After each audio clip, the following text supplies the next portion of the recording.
గజం భూమి 13,500 రూపాయలతో 151 గజాల భూమి 20 లక్షలు మాత్రమే. క్రిస్మస్ పండుగ అంటే ప్రపంచ దేశాల్లో ఎంతో ఘనంగా క్రిస్మస్ వేడుకలు జరుపుకుంటూ ఉంటారు. దేవుడు మానవుడిగా రావటానికి కారణం ఏమిటి? దేవుడు ఈ యొక్క లోకంలో జన్మించడం ద్వారా సర్వలోకానికి రక్షణ కలుగు చేశాడు. మానవుడు దేవుని స్వరూపంలో ఉన్నాడు, దేవుని పోలికలో ఉన్నాడు. మనిషి దేవుని ఆత్మ కలిగి ఉన్నాడు కనుక మానవులు చెడిపోయి ఉన్నారు కనుక చెడిపోయిన మానవుని బాగు చేయటానికి లోకరక్షకుడే మానవ స్వరూపము ధరించి సర్వకోటి మానవాళి నిమిత్తము రక్షణ కలుగు చేయడానికి లోకానికి జన్మించాడు. గరికపాటి వెంకట గారు ఈ దర్శి పట్టణంలో ఈ క్రిస్మస్ వేడుకలు ఇంత ఘనముగా మరి యొక్క క్రిస్టియను మరి ఎవరు కూడా జరిగించాల. ఆయన అమెరికా దేశంలో ఉన్నాడు. యేసుక్రీస్తు యొక్క పుట్టుక దేశము బెత్లెహేం అనేక చోట్ల తిరిగాడు. ఎందుకంటే దేవుడు ఒక్కడే, మానవుడు ఒక్కడే. కుల మతం అనేది మానవులమైన మనం ఏర్పరచుకున్నది. సృష్టికి మూలకారకుడు ఎవడు? భూమిని, ఆకాశమును, ప్రకృతిని, జలరాశులను సృష్టి యావత్తు దేవుని ద్వారా కలిగింది. మనము ఈ లోకములో బ్రతికేది 70-80 సంవత్సరాలు.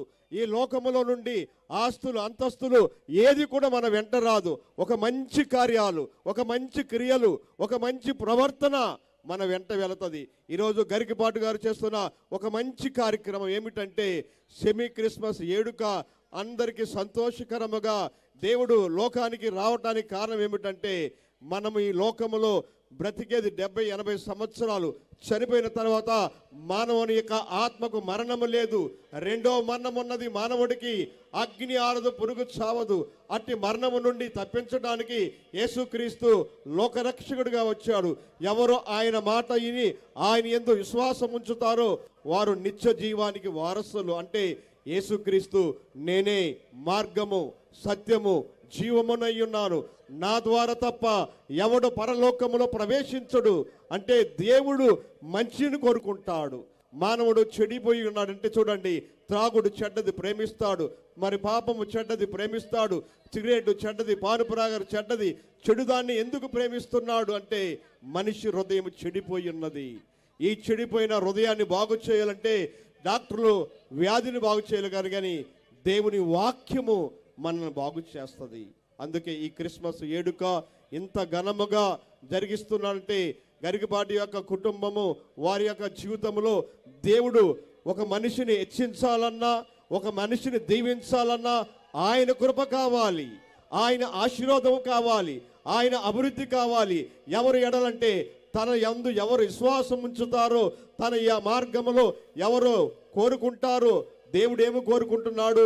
నీతిగా బ్రతకమంటున్నాడు, సత్యమును అనుసరించమంటున్నాడు, యథార్థంగా జీవించమంటున్నాడు, దిక్కులేని వారికి, అనాథులకి, పేదవారికి సహాయం చేయమంటున్నాడు.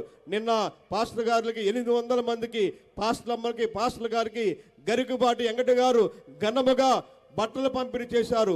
1000 మందికి భోజనాలు ఏర్పరిచారు. రేపు క్రిస్మస్ పండుగ రోజు క్రిస్టియన్ పాలెములో ఒక 300 మందికి విధవరాళ్ళకి బట్టలు ఇవ్వడానికి ఇష్టపడుతున్నారు. లోకములో ఎందరో డబ్బున్నోళ్ళు ఉంటారు, కానీ ఇచ్చే మనసు కావాలి.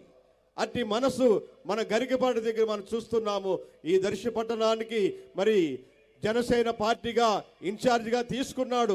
ఇలాంటి మంచి వ్యక్తి మనకున్నట్టు ద్వారా ఎన్నో మంచి కార్యాలు చేస్తాడని నేను నమ్ముచున్నాను. దేవుడు కోరుకున్నది ఏమిటంటే సత్యములో నడుచుకుంటూ పేదవారికి సహాయం చేస్తూ అనేకులను నీతి మార్గంలో నడిపించడమే.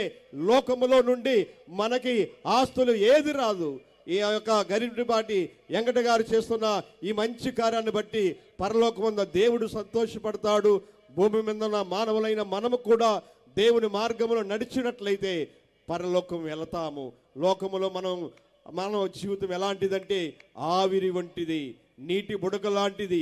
ఏ క్షణము ఏమి సంభవిస్తుందో మనకు తెలియదు కనుక మన దీపము ఆరిపోక మునిపే, ఈ లోకము విడవక మునిపే ఈ క్రిస్మస్ వేడుక ఒక మనిషిని రక్షించాలి కనుక ఇంత ఘనముగా ఈ కాలేజ్ గ్రౌండ్లో ఇంత పెద్ద స్టారు ఏర్పరచడం అంటే ఎంతో సంతోషకరము.